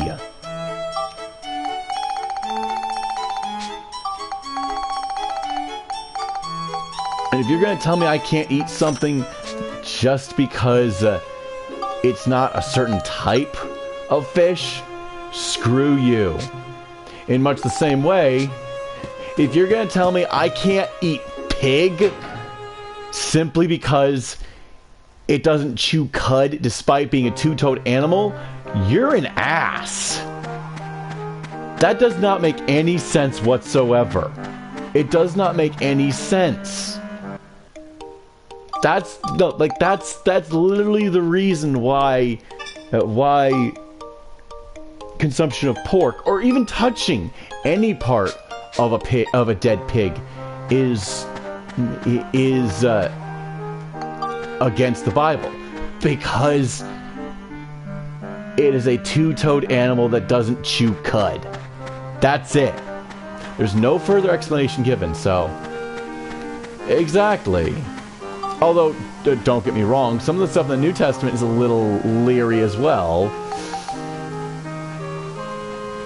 I'll probably give some examples during the chat stream. That's at 8. That's more of an early night sort of thing anyway.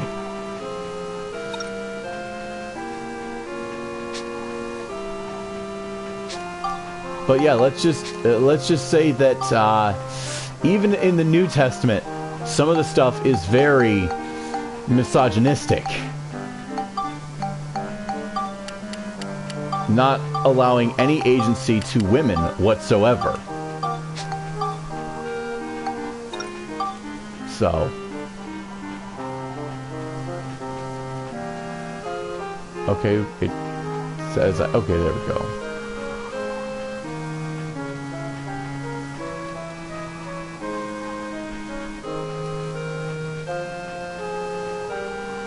I guess it's just gonna go there then.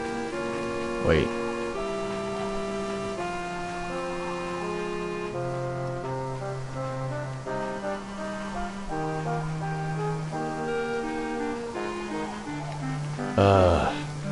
What a pain in the ass.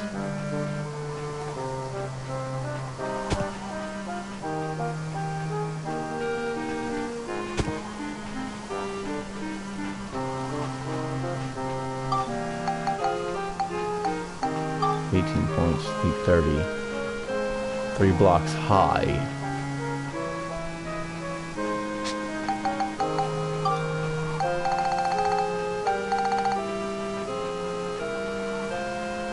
Oh, that's cool. Hardened mud pile. Thanks. That's good. It's good to know. Let's see here.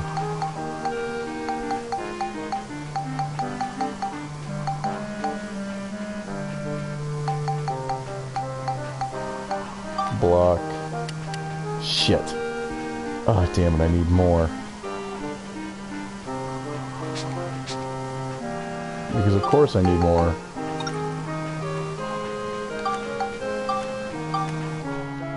So that's gonna be the rest of this stream, is just getting the parts I need.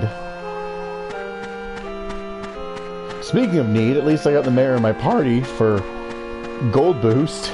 So, or Gilda, I guess.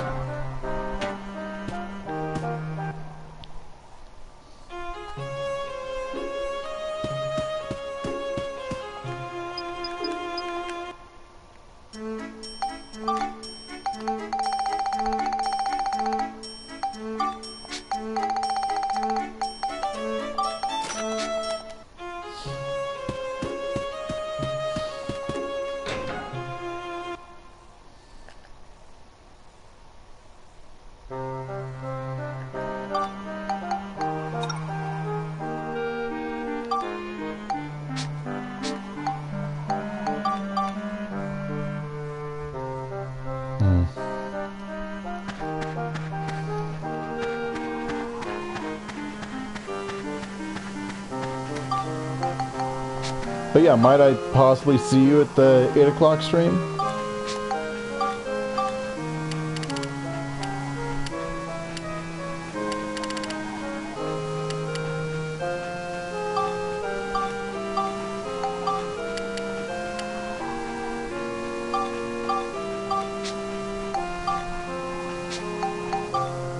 Yes, 8 o'clock tonight.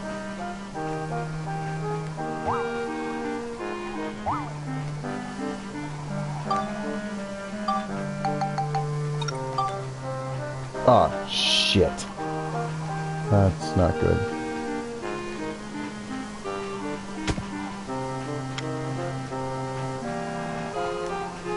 Oh, not this.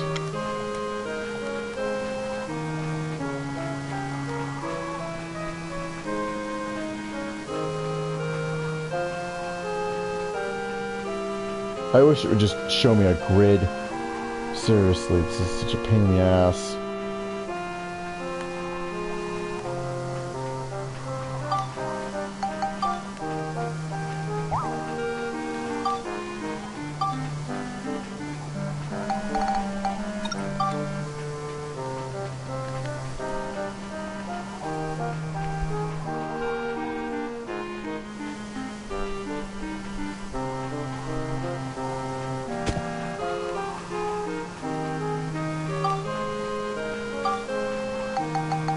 No. Because of that geyser, I can't put that there. Jeez.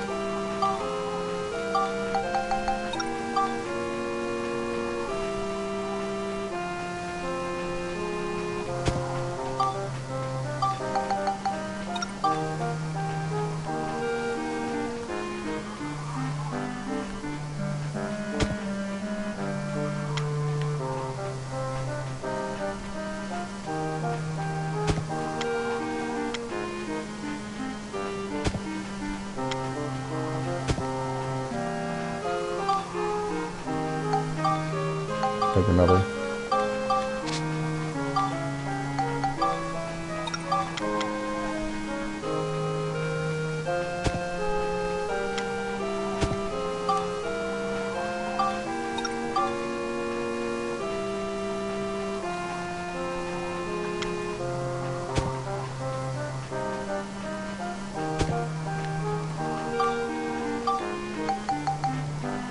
This is really driving my OCD batty. Really? There we go.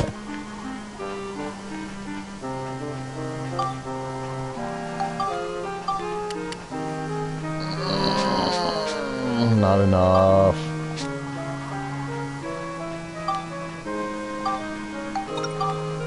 Let's please put this here, seriously.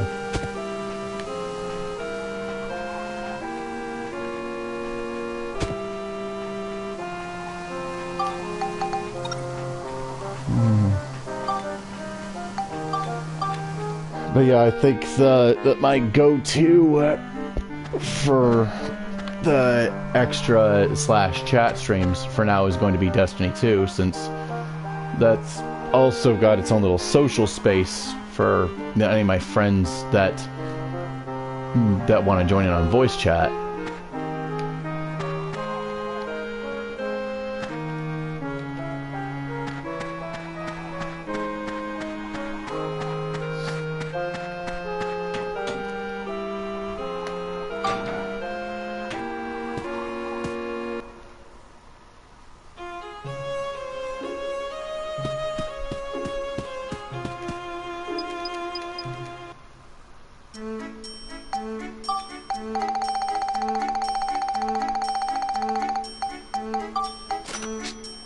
This has proven to be the most expensive construction project we've undergone thus far. I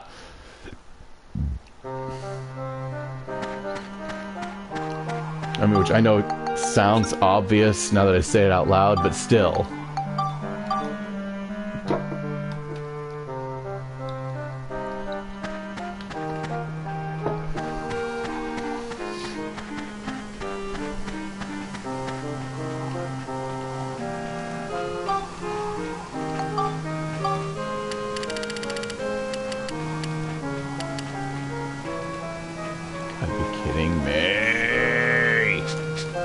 Just got back.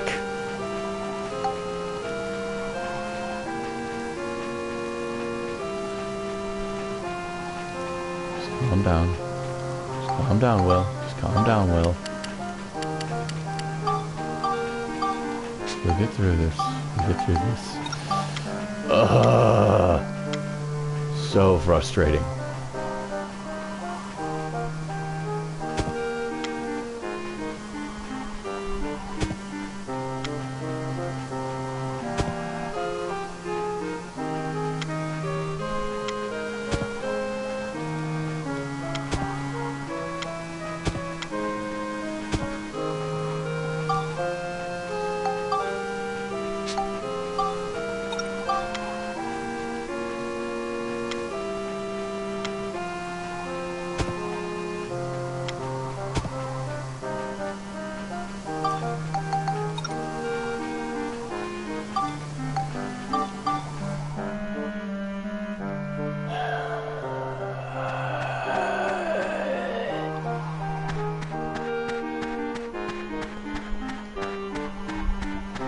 But yeah, honestly, one of the most ironic things,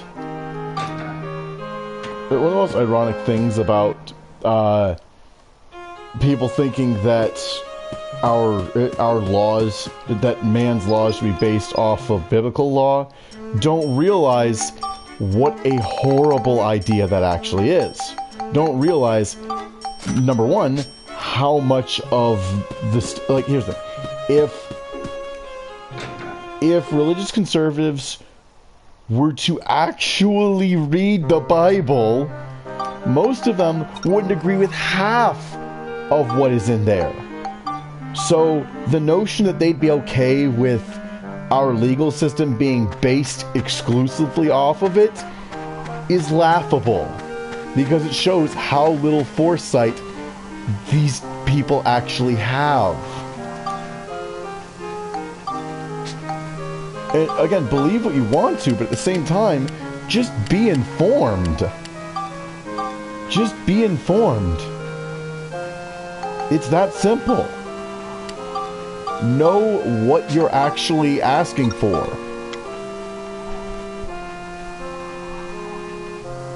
Because otherwise, you really aren't going to be happy with what you get, even if you get exactly what you thought you wanted.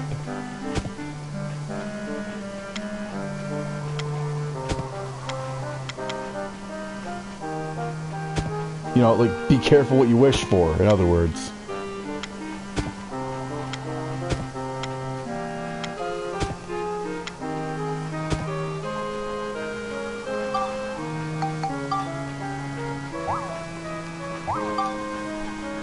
But anyway.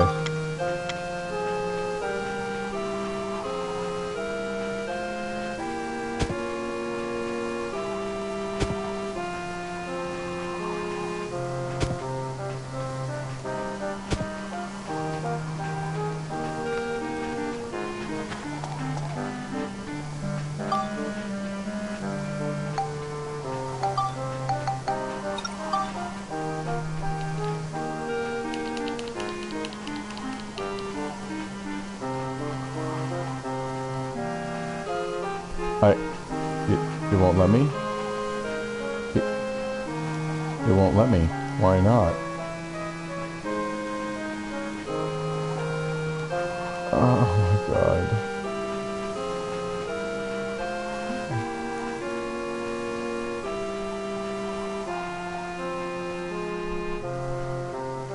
After all the trouble I just went through with this thing, I wonder. Oh no. Is it because of the way that the blocks are arranged?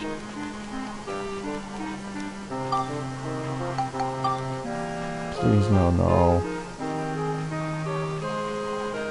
Right. So just one on a 3 stack, okay. But damn, this is frustrating.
Screw it, I'm just gonna buy 100 this time.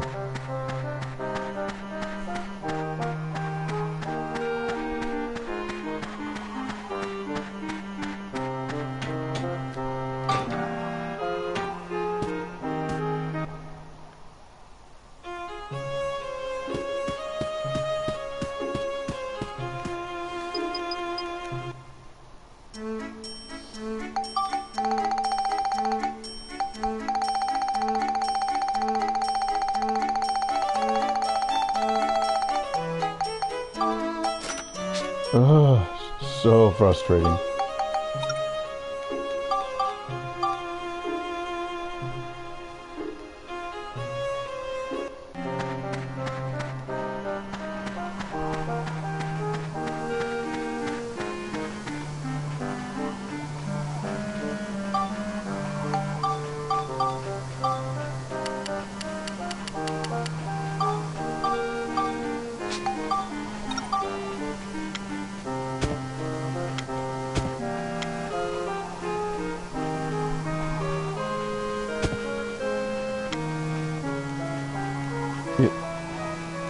It won't.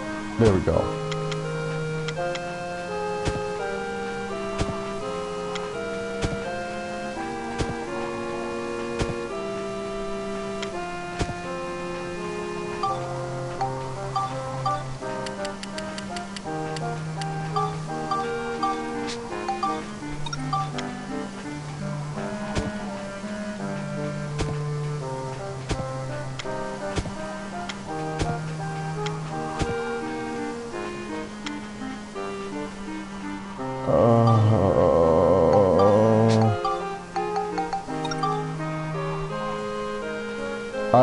Why not?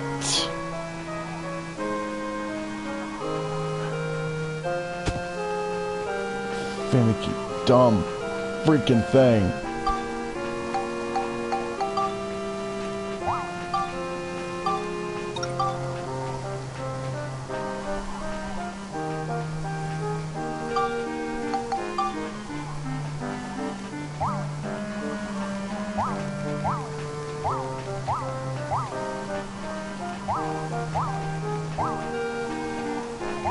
Oh, come on!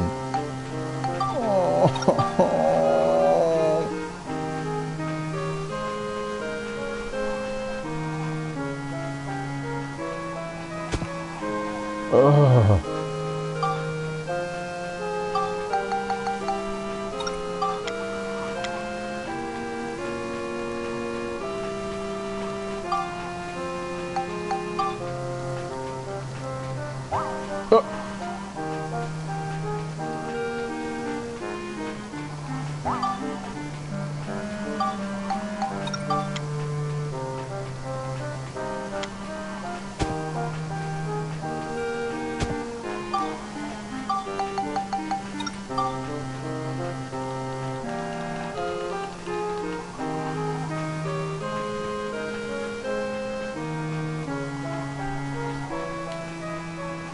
Yeah.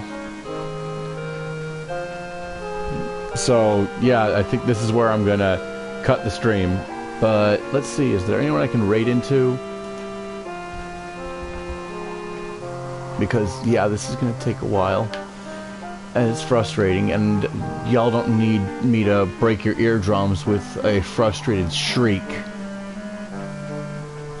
Come on, Opera.